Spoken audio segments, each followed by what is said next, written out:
Welcome back, everybody. Today, we're going to be taking a deep dive into Rich Dad, Poor Dad. Good. This personal finance classic by Robert Kiyosaki, it really challenges how we think about money. hmm And I'm betting it'll spark some aha moments for you listeners out there. You ever Right. feel like you're working hard but not getting ahead financially? hmm We're going to explore why Mhm. that might be and uncover some unconventional strategies Yeah. for building wealth. Rich Dad, Poor Dad is really all about contrasting mindsets. Yeah. Um, Kiyosaki grew up with two father figures, his biological father, the poor dad, and his friend's father, the rich dad, right? Right. And they had very different approaches to money. Mhm. And Kiyosaki uses their stories to kind of illustrate the financial habits and beliefs that can either hold us back or Yeah. propel us forward. I was particularly struck by the story of Kiyosaki's poor dad, who was highly educated hmm but struggled financially. It made me wonder if our traditional education system really sets us up Right. for financial success. That's a question that Kiyosaki grapples with throughout the book. And, Poor Dad believed in job security and playing it safe with money, Yeah. whereas Yeah. Rich Dad emphasized financial literacy and leveraging risk to build wealth. Mhm. So, for example, Poor Dad saw home ownership as the Mhm. ultimate investment, while Rich Dad considered a house a liability because it takes money out of your pocket.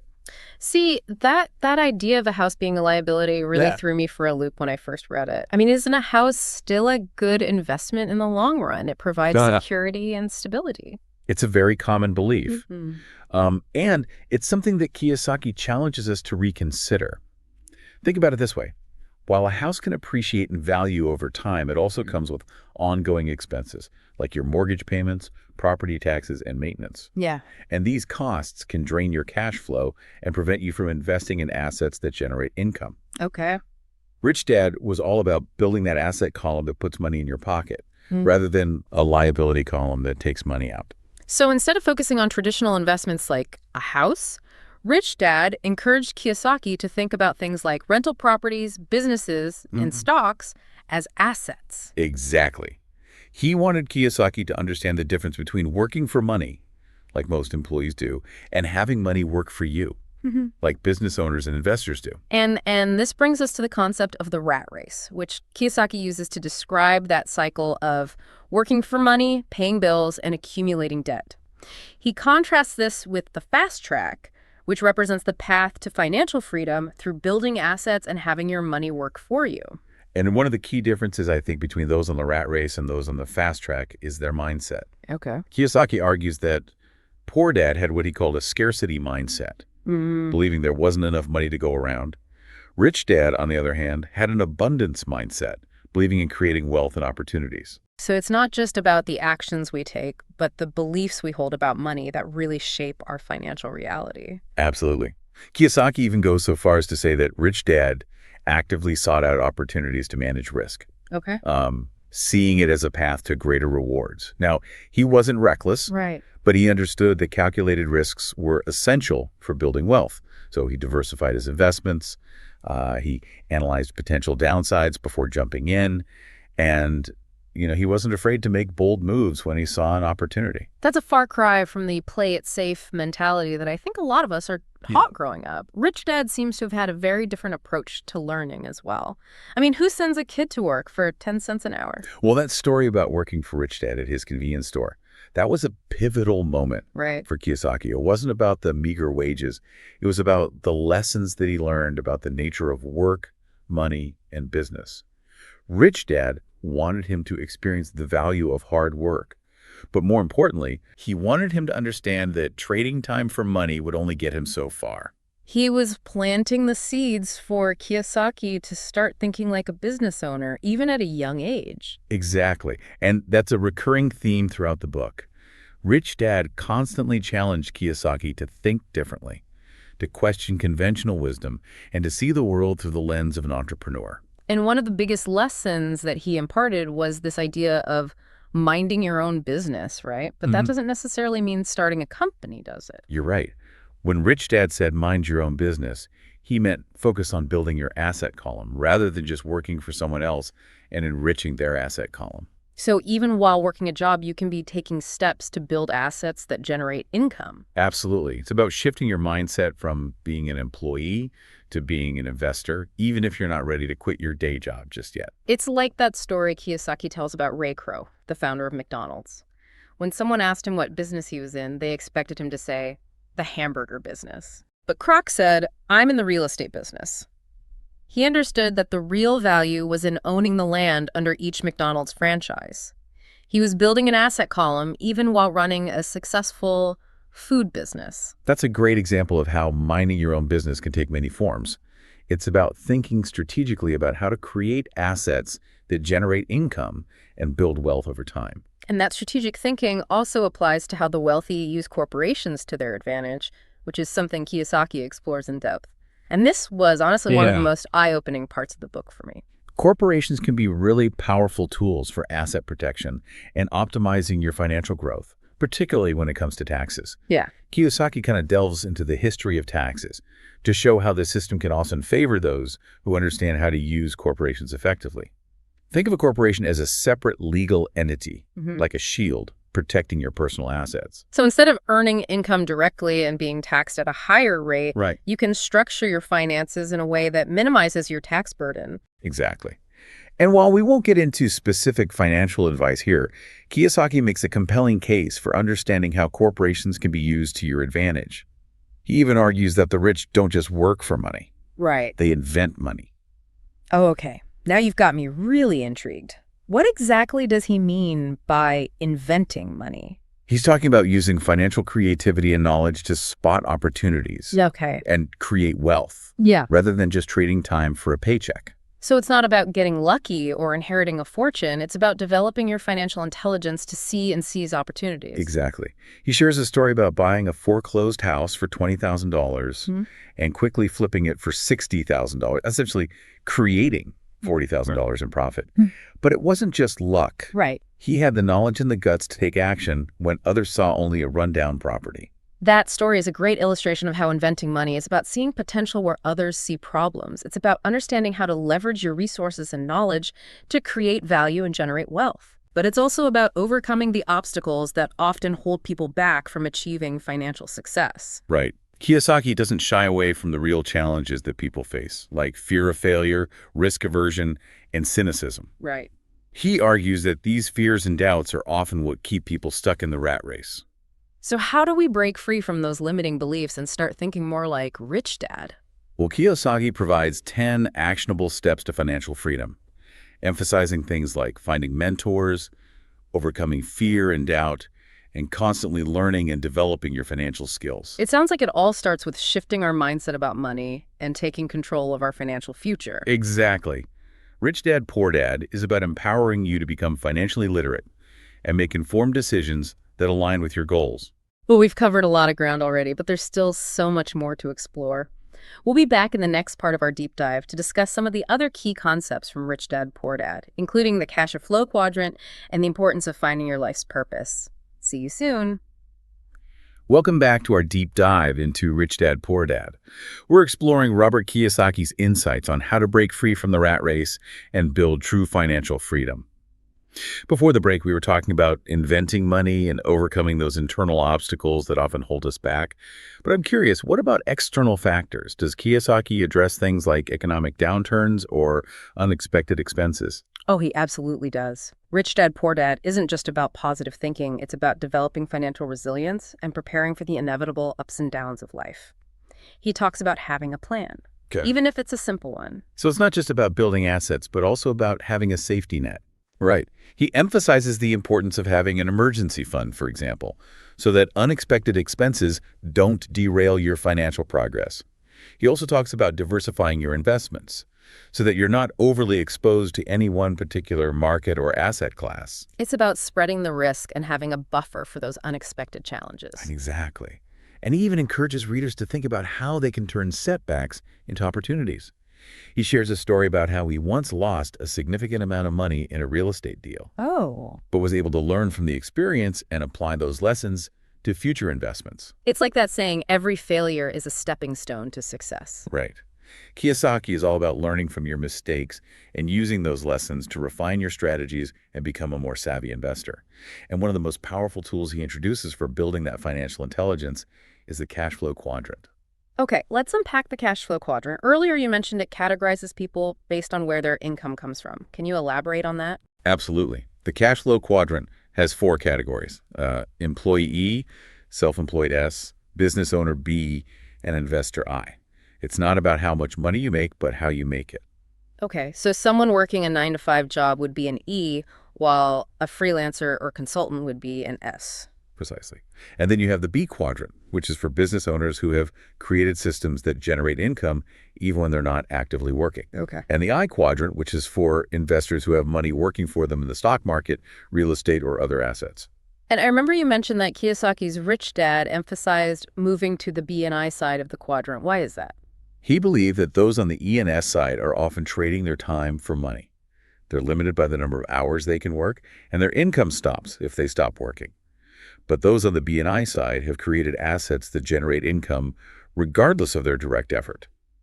Think of it like this. An employee might work for a bakery, a self-employed person might own the bakery, but a business owner builds a system of bakeries, and an investor owns a piece of that system. So the B and I side is about creating leverage and passive income. Exactly. It's about building a system that works for you rather than you working for the system. It reminds me of that story Kiyosaki tells about the two water carriers. Ed worked hard carrying buckets of water, but Bill built a pipeline that delivered water to the village even while he slept. Bill was thinking like a B, wasn't he? He was creating a more efficient system that provided value and generated income without his constant effort. Exactly. And that's what Kiyosaki is encouraging us to do, to think beyond just working for a paycheck and start building systems that can generate wealth over time. He emphasizes that financial freedom isn't about getting rich quick. It's about creating sustainable income streams that allow you to live life on your own terms. So how do we start moving towards that B and I side of the quadrant? Does it mean we all need to quit our jobs and become entrepreneurs? Not necessarily. Kiyosaki emphasizes that it's about changing your mindset first. Start thinking like a business owner, even if you're still working a job. It's about identifying opportunities to create value and generate income outside of your 9 to 5. So maybe that means starting a side hustle, exploring different investment strategies, or even just learning about different business models. Exactly. It's about expanding your financial knowledge and taking action, even if it's in small steps. He also stresses the importance of overcoming the fear of failure, which can paralyze so many people. He's a big believer in facing our fears, isn't he? Like that story about his rich dad sending him to the Alamo. Why the Alamo of all places? Well, Kiyosaki's rich dad saw the Alamo as a powerful symbol of courage in the face of overwhelming odds. He wanted Kiyosaki to develop the mental fortitude to handle risk and failure, to understand that setbacks are a part of the journey. So it wasn't really about the Alamo itself, but the lessons it represented about facing challenges head on. Exactly. And that's something we can all apply to our financial journey. It's about developing the resilience to bounce back from setbacks, learn from our mistakes, and keep moving forward. Kiyosaki reminds us that even the most successful investors have experienced losses and failures along the way. They just didn't let those setbacks define them. They learned from them and kept going. Right. And Kiyosaki emphasizes that it's not about being perfect. It's about developing the mental and emotional skills to handle the inevitable ups and downs that come with building wealth. That makes sense. We're all going to make mistakes, but it's how we respond to those mistakes that ultimately determines our success. He also talks about paying yourself first, even when you're short on cash. Now, to me, that sounds counterintuitive. Why would you pay yourself first when you have bills piling up? It's all about building financial discipline and prioritizing your future self. It's about shifting your focus from the liability column, those bills and expenses, to the asset column, those investments in income-generating activities that will ultimately lead to financial freedom. He learned this from the classic book, The Richest Man in Babylon. So even if it's just a small amount, you're consistently reinforcing the habit of saving and investing. Exactly. And over time, those small amounts can add up to significant wealth. It's about developing a long-term vision for your finances and making choices that align with that vision. He also talks about the importance of finding good advisors and mentors. What role do they play in this journey towards financial freedom? Kiyosaki stresses the importance of surrounding yourself with people who are smarter than you in certain areas. He learned this from his rich dad, who always had a team of advisors, lawyers, accountants, brokers, to help him make informed decisions. He even compares it to having a board of directors for your personal finances. I mean, most big companies have boards to provide guidance and expertise. Why shouldn't we do the same for our own financial lives? Exactly. It's about leveraging the knowledge and experience of others to accelerate your own financial growth. Mhm. And Kiyosaki is all about finding those shortcuts and strategies that can help you get ahead faster. Like his concept of being an Indian giver, I have to admit that phrase initially threw me off, but then he explained it as a way of getting something for nothing, which definitely caught my attention. He uses that term to describe a strategy of finding creative ways to structure deals so that you get something valuable in return for your investment, like a free condo, some land, or even just valuable information. It's not about taking advantage of anyone. It's about finding win-win situations where everyone benefits. He gives some great examples of how he's used this strategy in his own real estate dealings. It's about thinking outside the box and finding creative solutions. Right. And it requires a willingness to negotiate and to see opportunities where others might not. He also talks about the power of choosing heroes, people who inspire you and make success look attainable. And this is where he gets into admiring people like Warren Buffett and Donald Trump, right? He's Mhm. fascinated by how they think and make decisions. Exactly. He says that by studying the strategies and mindsets of successful people, we can start to model their behavior and learn from their experience. What's like having a virtual mentor, even if you never actually meet them in person. It's about surrounding yourself with positive influences that reinforce the mindset of wealth creation. But he also emphasizes the importance of giving back, sharing your knowledge and resources with others. Yes, he learned this principle from both of his dads, who were both teachers in their own way. He believes that by teaching others, we deepen our own understanding and attract even more abundance into our lives. So it's a cycle of learning, applying, and then sharing that knowledge with others. Exactly. And he doesn't just mean giving money. It could be giving your time, your knowledge, or even just your positive energy. He encourages readers to find ways to contribute to the world around them. And he believes that this generosity will ultimately come back to them in many forms. It's about creating a positive ripple effect, both financially and personally. But for someone who's maybe feeling overwhelmed by all this information, what would you say is the most important first step they can take? I would say it's about identifying that one small action that can get you moving in the right direction. It could be reading a book on investing, attending a financial seminar, or even just having a conversation with someone who's achieved the level of financial success you aspire to. It's about taking that first step and starting to build momentum. And as Kiyosaki reminds us, it's never too late to start. Right. He even tells the story of a woman who was badly burned in a divorce settlement and how she was able to turn things around by learning about investing and taking control of her finances. That story is a powerful reminder that it's never too late to change your financial destiny. It's about having the courage to start, even if you've made mistakes in the past. And it's about embracing the journey of learning and growing, which is ultimately what Rich Dad, Poor Dad is all about. It really is. It's never too late to make that change and take control. We've been deep diving into Rich Dad, Poor Dad, and it's clear that Robert Kiyosaki is a huge advocate for continuous learning. Oh, absolutely. Mhm. He believes that financial education is an ongoing journey, not a one-time fix. Mm. He stresses that even after achieving a certain level of success, it's crucial to keep learning and adapting. He didn't just stop at Rich Dad, Poor Dad either. He went on to write a whole series of books exploring different aspects of personal finance and entrepreneurship. Exactly, yeah. He's constantly seeking out new knowledge and challenging conventional wisdom. In fact, he even talks about how his own education didn't end with formal schooling. He continued to attend seminars, read books, and seek out mentors who could teach him new things. It sounds like he approaches learning with a real sense of curiosity and playfulness, almost like it's a game.